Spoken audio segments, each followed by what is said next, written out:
Hello and welcome to Social Media Weekly, episode 25th November 2020. Social Media Weekly is brought to you by Virtual Peddlers Marketing, rehumanizing your marketing experience. My name is Sean. This week's news: Facebook's egg e.gg collage maker is out to some. Google, Facebook and Twitter threatens to leave Pakistan. Snapchat ramps up TikTok challenge with new acquisitions. YouTube will serve ads on YouTube, not on videos, not in their partner program. Back to the stories. Facebook's egg e.gg collage maker is out to some. Facebook's NPE team has released a collage maker called e.gg. We'll just call it egg from now on, which is out to everyone, but not in all markets. At the time of reporting, Malaysia, sadly, but not surprisingly, does not have it yet.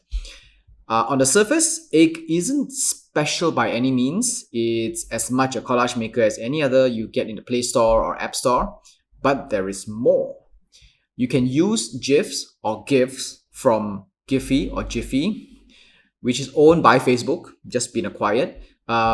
You can also create a URL for others to view your creation without using any app. So let's say you create a collage, they don't need to be in the egg platform in order to view your products. You can just create a URL and then it goes external and other people can see it as well, which means that you can possibly post them essentially anywhere. You can put them in Messenger, you can put them in WhatsApp, you can put them in your emails, right? So it is a lot more less controlled, less proprietary, and a lot more shareable than before. And there is actually even a social layer where you can browse other people's eggs and reuse them with attribution. Well, I don't know what are contents created by eggs called, but let's just call them eggs. So you can actually, you go to the app itself. If you can access the app, you can view other people's eggs or creations, and then you can reuse them with attribution in the sense like how you share an Instagram story where you have this shared, like some other, you kind of attribute the original content creator to someone else, but then you can share it and reuse them. It's quite interesting. I do hope that we get a sample of this here so that I can try it out and see how what to make of it.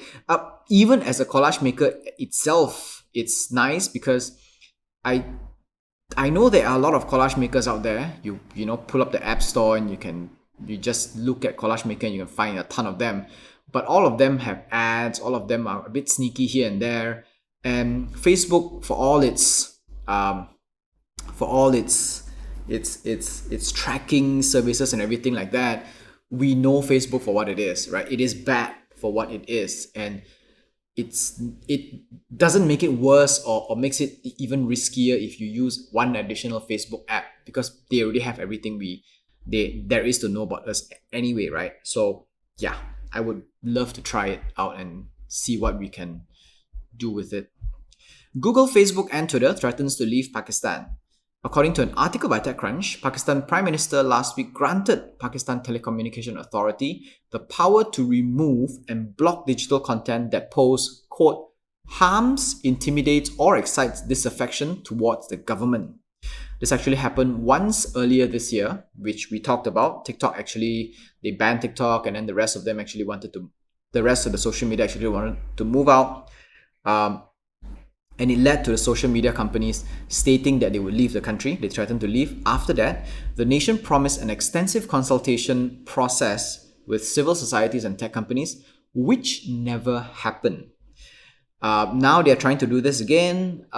They want to, I guess, control free speech in the masking it to say that it is harmful for the people, but actually it's not. It's just freedom of speech. And in my opinion, at this age, governments cannot simply shut down what they don't like to see and get away with it. There needs to be a different approach to managing your country at this point, because people know better, people are more connected. Even if you disable them, people can always use VPN to go in and use them. I mean, look at China, right? A lot of top social media platforms are not allowed in China, but people still using them with VPN. And So there needs to be a little bit of change in how governments manage and govern the country. This also means that they would need to be less strawberry about criticisms and just, I don't know, toughen up, bunch of strawberries.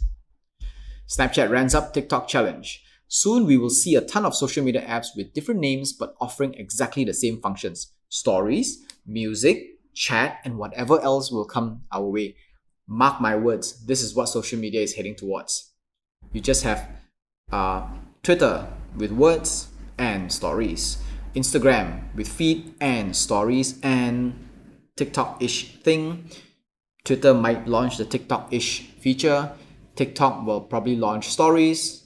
Snapchat created stories, copied. Now is copying TikTok's the music thing. Everyone will converge, just different brands of the same name. Snapchat has bought up an app called Voicely, Voicey, V-O-I-S-E-Y, which lets users create their own tracks using a range of vocal effects. It has been widely labeled as TikTok for music creation. So you record your voice. Voicey provides a range of vocal effects to enhance your sound, make you sound a little bit more like Beyonce. Then just add effects and tracks to make you sound like a professional musician. As an app that started the story and face filter revolution, it is nice to see Snapchat pushing forward with what can essentially be called voice filters. Yeah, you heard it here first. We just hope this will get people using Snapchat regularly again, instead of just being a content creation tool for users to share elsewhere. So this is what Snapchat is becoming. It is not becoming a social media platform.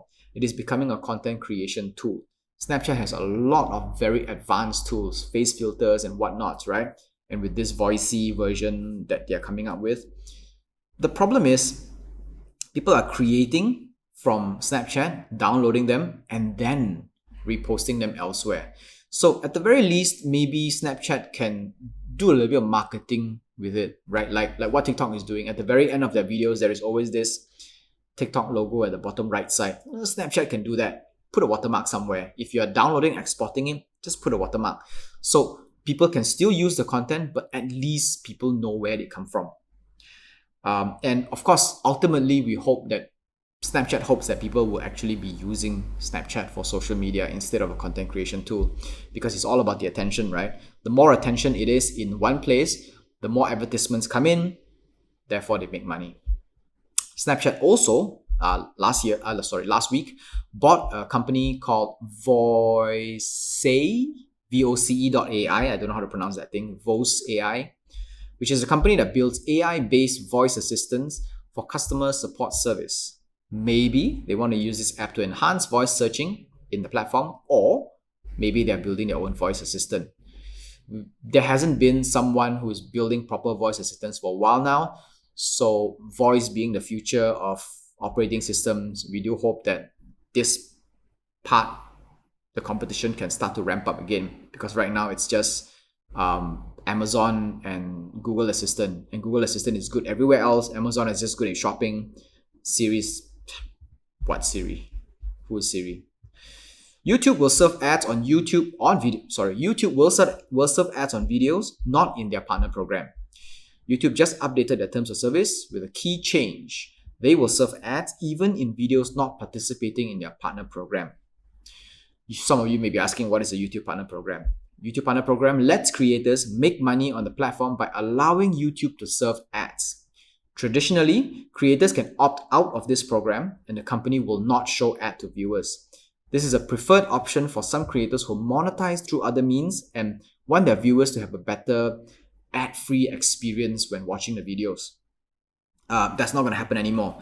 If you're a creator who opted out of YPP, YouTube Partner Program, perhaps it's time to opt in again, since they're going to serve ads on your videos anyway. Might as well make some money out of it, right?